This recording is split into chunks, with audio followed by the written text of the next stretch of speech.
Gravar. Boa tarde, pessoal do Emmanuel, sexto ano. Espero que vocês estejam bem. Aqui é o professor Rodrigo de novo, para dar seguimento à aula de ciências. E a aula de ciências de hoje vai continuar explorando a parte física e química quando a gente fala da molécula da água, beleza?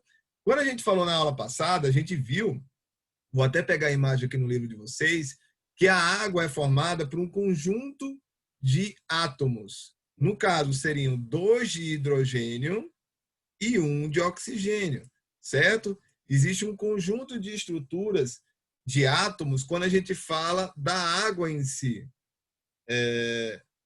E quando a gente fala especificamente dessa estrutura de água, a gente vai ver que existe uma variação no grau de organização dessas moléculas.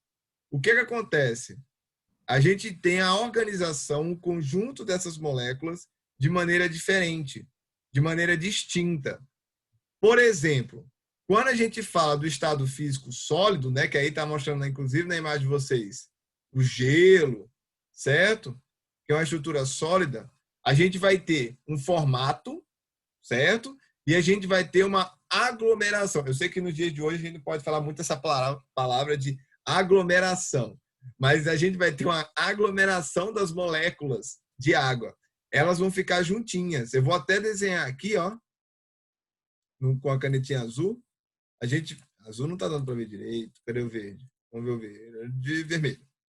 Aí a gente vai ter uma molécula aqui, a outra molécula no lado dela, a outra molécula no ladinho dela, e assim sucessivamente. As moléculas, quando a gente fala no estado sólido, a gente vai lembrar de uma temperatura muito fria, né? No caso, menos 0 graus Celsius. Ficou feio, né? Menos 0 graus Celsius. E, além disso, a gente vai ter o conjunto. Elas vão estar unidas, certo? Vai estar uma do ladinho da outra. Que é diferente quando a gente fala no estado gasoso, porque as moléculas vão estar separadas e em movimento, então elas não vão ter um formato, elas vão ter um formato totalmente diferente da base molecular, e no estado líquido elas vão estar parcialmente unidas. Elas vão estar parcialmente, significa que algumas vão estar em conjunto, outras não vão estar totalmente, então existe essa variação em relação aos estados físicos da matéria. Essa variação de estado físico ela vai variar dos 0 graus Celsius até os 100 graus Celsius. Ok? Então, a gente tem de 0 para baixo, a gente tem o estado sólido da água.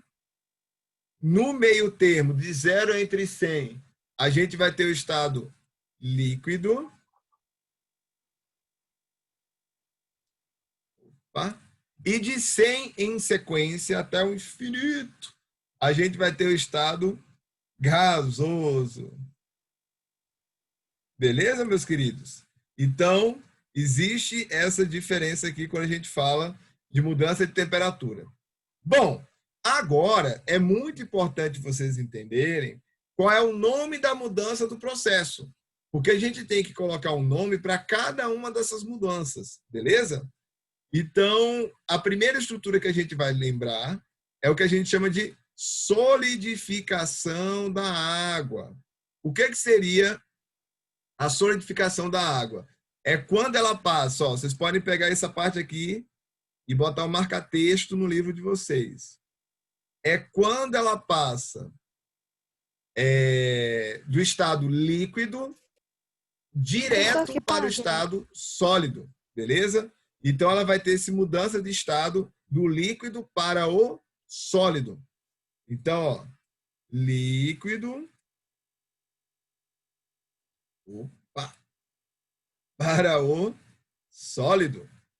E o exemplo que a gente vai ter mais efetivo é qual? Quando a gente vai, a mamãe pede, o papai pede, que a gente coloca o gelo, né? Que a gente coloca a água na forma de gelo para ela poder formar o gelo quando a gente for tomar um suco, quando a gente for tomar um refrigerante. Então, essa mudança do estado líquido para o solo é chamado de solidificação. A gente vai ter outro estado aqui bastante importante. A gente vai ter o estado de fusão, que seria o processo no qual a matéria do estado sólido para o estado líquido. Então, ela vai do estado sólido para o estado líquido, certo? Bom, que momento é esse? É aquele momento que a gente pega a forminha de gelo que está cheia de gelo e esquece em cima da pia. A gente esquece de guardar a forminha de gelo. Então, aquela estrutura de gelo lá vai se transformar em água. Esse processo do sólido, eu vou botar S só, para o líquido L, é chamado de fusão. Aí tem alguns alunos que vão lembrar do Dragon Ball, né? Fusão! Então, a gente vai ter isso aqui nessa transformação. Dando sequência aqui, olha o urso polar, a gente vai falar dele. A gente vai ter a vaporização. É o processo no qual a matéria passa do estado físico líquido para o gasoso. É chamado de vaporização. Quando que vai acontecer isso? Bom, quando você for fazer aquele miojão, né, aquele miojo, aquele macarrão instantâneo, maroto, que a gente de vez em quando faz, a gente gosta, né? Apesar de não ser tão saudável, a gente vai ter que colocar a água para ferver, né, na panela. E quando a água está fervendo, existe uma grande quantidade de água ali que sai do estado líquido e vai para o estado gasoso. Então, ela sai do líquido e vai para o estado que nós chamamos de gasoso. A gente vai nomear essa transformação de vaporização. Beleza? Dando sequência, para a gente falar de todos aqui nesse vídeo. A gente vai ter o estado chamado de condensação. Esse estado de condensação é um processo no qual uma substância passa do estado gasoso e vai para o estado líquido. Então, ele vai se condensar. Aonde que vai acontecer isso? Ele está dando exemplo aí na panela, né? A panela, quando a gente vai cozinhar alguma coisa, que a gente fecha a panela, a água evapora, certo? Porque a água está muito quente. E ela, como ela não tem espaço para sair esse vapor, ela vai começar a se condensar, a ficar presa na tampa da panela. É por isso que a mamãe, quando tira lá a tampa da panela de pressão, tá cheio de gotículas de água. Porque aquela ali, ela sofreu o processo de condensação. Foi do gasoso para o líquido. Tranquilo? Então, para quem está assistindo essa aula no YouTube, a gente continua na próxima aula com as estruturas seguintes da transformação. Obrigado!